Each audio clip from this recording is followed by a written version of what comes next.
Le professeur Sillet a établi que la totalité de l'île a été poussée par le tremblement de terre, amenant une partie de l'île à surgir hors des eaux après des milliers d'années passées sous les flots.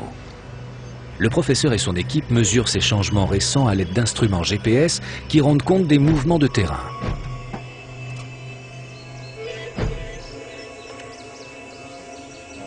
Ces instruments reliés à des satellites sont d'une précision de l'ordre d'un dixième de millimètre.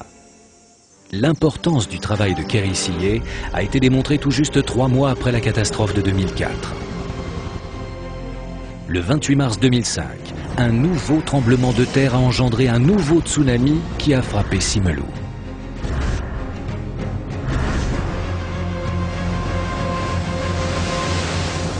Nos instruments ont révélé que la Terre avait bougé d'1,70 m lors du tremblement de terre de mars 2005 et l'île s'est déplacée de 2,50 m vers le sud-ouest.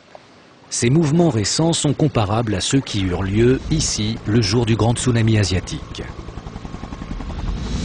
Certaines parties de Simeulue s'étaient soulevées de près d'1,50 m lors du tremblement de terre du 26 décembre. Il y a une importante faille sismique sous nos pieds qui doit faire 25 km. Les gens d'ici ont été les premiers à ressentir le tremblement de terre. Ces 2 récents tremblements de terre et les tsunamis qui les ont accompagnés sont la preuve malheureuse de l'instabilité de la croûte terrestre dans cette région. Mais comment une faille sismique entraîne-t-elle une élévation du sol aussi importante et soudaine? La réponse se trouve loin sous l'océan, dans la nature géologique de la région.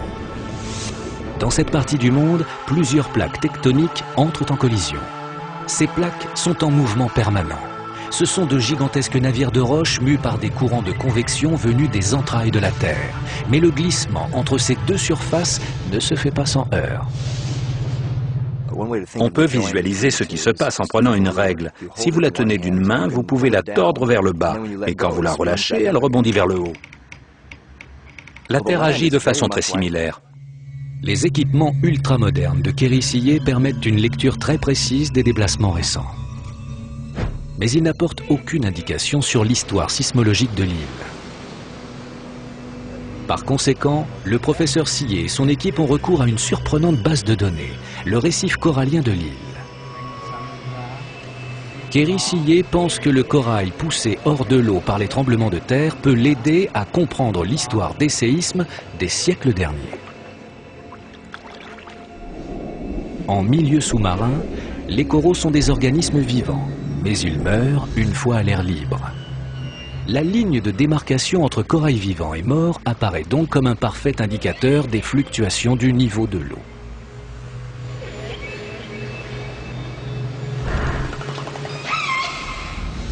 Richard Briggs est diplômé en géologie de l'Université de technologie de Californie. Membre de l'équipe de Kerry Sillet, sa tâche est de dresser une carte des soulèvements de terrain qui ont eu lieu le long des côtes de Simeulue. Nous essayons de déterminer l'ampleur des mouvements qui ont eu lieu ici, de combien le sol s'est élevé ou bien enfoncé. Ces coraux ont été surélevés d'au moins 1 mètre. Quand cela s'est produit, les coraux qui vivaient ici sont morts en étant exposés à l'air libre. Et si l'on sait interpréter les signes, le corail apporte bien d'autres indices. Il détient les secrets de ce qui s'est déroulé ici au fil des siècles. À chaque fois que la Terre se soulève et que des coraux meurent, d'autres continuent de se développer juste en dessous de la surface. Des saillies se forment sur les patates de corail. Chacune révèle le niveau des basses eaux durant l'année de sa création. Afin de mieux étudier l'histoire du corail, le professeur Sillet et son équipe ont obtenu une dérogation du gouvernement indonésien leur permettant de disséquer une patate de corail récemment exposée. Le seul moyen d'y parvenir est d'utiliser une tronçonneuse.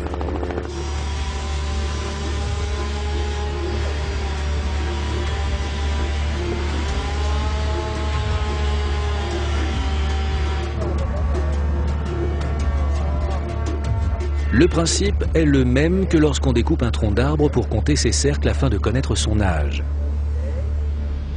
Mais il faut plus d'une patate de corail pour avoir une vue d'ensemble. Il en faut des récentes comme celle-ci, mais il en faut aussi d'autres, comme les plus anciennes qui sont près de la plage. Ainsi, nous pourrons reconstituer l'histoire sur des centaines d'années. Nous connaîtrons la fréquence des tremblements de terre géants. Actuellement, personne au monde ne peut répondre à cette question.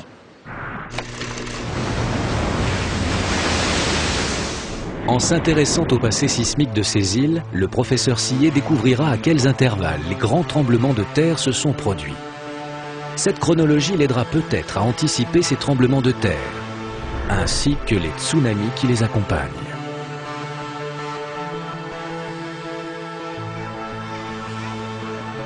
Les habitants des côtes de l'océan Indien ont besoin d'aide. Un système d'alerte au tsunami est en cours d'élaboration. Mais sera-t-il prêt suffisamment tôt pour éviter une nouvelle tragédie?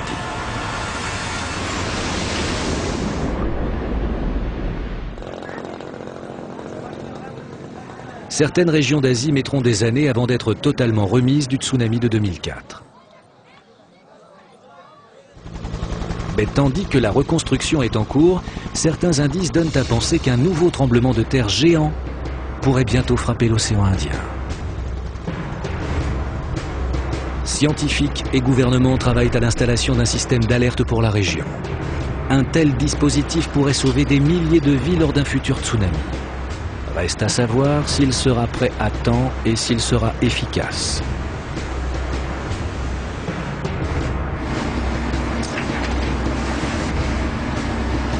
Il existe un modèle pour le système d'alerte de l'océan Indien. Dans l'ensemble de l'océan Pacifique, des sismographes sont en mesure d'indiquer l'ampleur, le lieu et la profondeur d'un séisme. Et d'autres instruments détectent si un tsunami a été déclenché.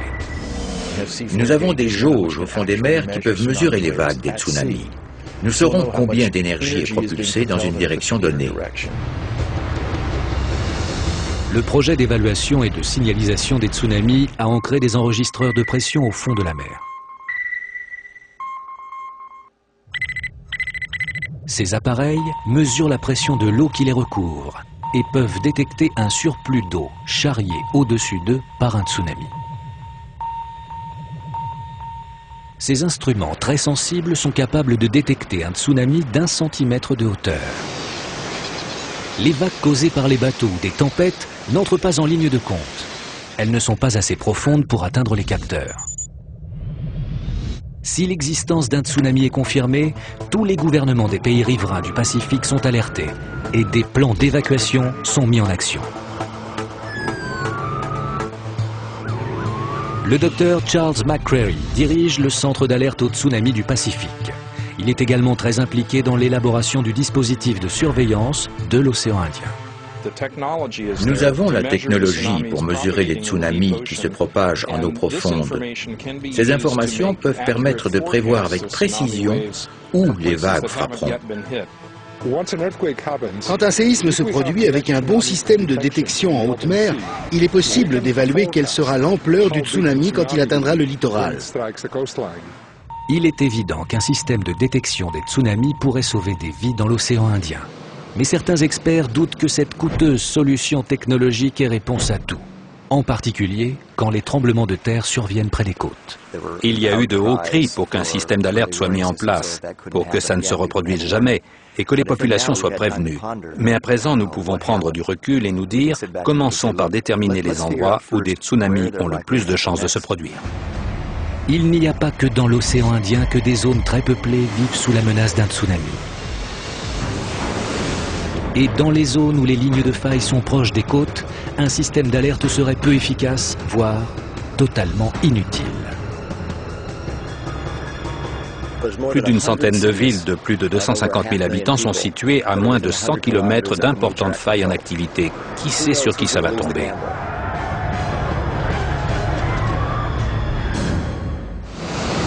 La côte ouest des États-Unis est l'une de ces zones.